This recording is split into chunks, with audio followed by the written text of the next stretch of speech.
ये गुरु के चरणों में गोस्वामी जी महाराज ने दो चीजों का स्मरण किया।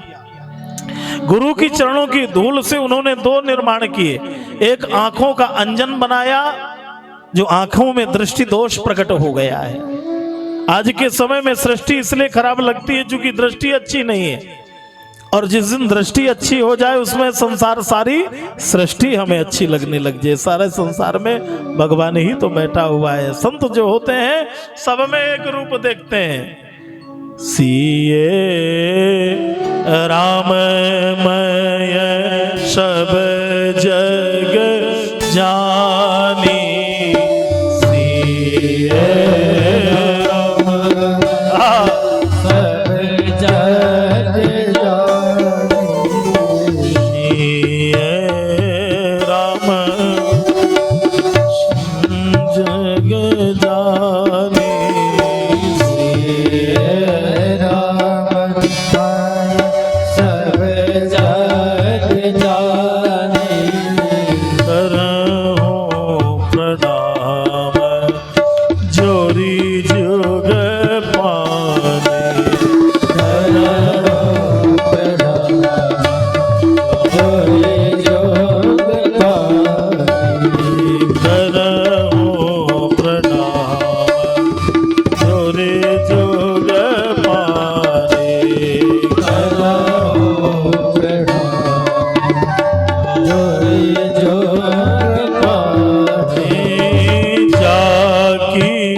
जैसी भावना से स्मरण करे वैसा दर्शन होता है। तो गुरु के चरणों की रज अगर मिल जाए उससे अंजन बनाइए।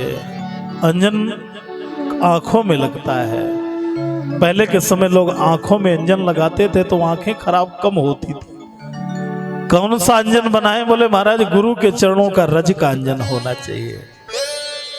इसलिए गुरु के चरणों की रज अगर आंखों में लग गई तो संसार में परमात्मा देखने में बड़ी सरलता होती है। स्वामी रामकृष्ण परमहंस जी ने विवेकानंद जी के ऊपर कृपा कर दी। आज सारे दुनिया में विवेकानंद छा गए। आज उन्होंने केवल इतना ही तो देखा था। विवेकानंद जी को जैसे पहली भेंट स्वामी जी से हुई, इनका भी नाम नरेंद्र था। विवेकानंद जी का नाम नरेंद्र था। ये गए थे सर्विस नौकरी ढूंढने के लिए। पहली बार में गुरु की निगाहें पड़ी, निगाहें से निगाहें एक हुई तो गुरुजी ने कहा, नरेंद्र किस लिए आए हो? नौकरी तलाशने के लिए। अब तुम संसार की नौकरी ना करो, उस परमात्मा की नौकरी करो जा करके। और आज सारी दुनिया में वही नरेंद्र श्री विवेकानंद स्वामी के रूप में सारे विश्व में आज वही भारत का संत है। जो विदेश में जाता है उन्हें एक छोटा सा शब्द मिला था बोलने के लिए, जीरो पर, शून्य पर बोलना है। समय ही नहीं दे रहे थे।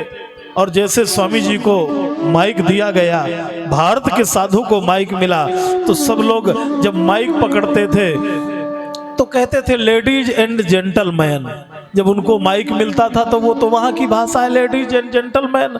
पर भारत के साधु ने जब माइक पकड़ा तो पहले ही शब्द में कहा, माई सिस्टर एंड ब्रदर्स, मेरे बहन भाइयों। भारत का ही एक साधु है जो सबको बहन और सबको भाई स्वीकार कर सकता है। ये हमारी भारतीय संस्कृति है। हम एक के लिए नहीं, हम सबके सुख की चर्चा करें। सर्वे भवन्तु सुखिनः सर्वे सन्तु निरामयाः। सारे विश्व को हम सुखी देखना चाहते हैं, सारे लोगों को हम निरोगी देखना चाहते हैं, घर घर में हम सुख और आनंद देखना चाहते हैं। ये हमारी भारतीय संस्कृति, भारतीय सभ्यता है जो ये कह सकती है वसुधैव कुटुंबकम, सारी वसुधा हमारा परिवार है, सारे लोग हमारे हैं। इसलिए स्वामी जी को लेकर के उन्होंने अपने लाइब्रेरी का दर्शन कराया तो रामचरितमानस हमारी सबसे नीचे रखी हुई थी, सारे ग्रंथ ऊपर रखे हुए थे, संसार के सभी ग्रंथ रखे थे, रामचरितमानस रखा था। उन्होंने कहा शायद स्वामी जी कुछ बोलेंगे, नाराज होंगे। अरे स्वामी जी ने कहा नहीं नहीं। स्वामी जी को जब रामचरितमानस सबसे नीचे दिखाया गया तो स्वामी जी के मुख से निकला वेरी गुड फाउंडेशन।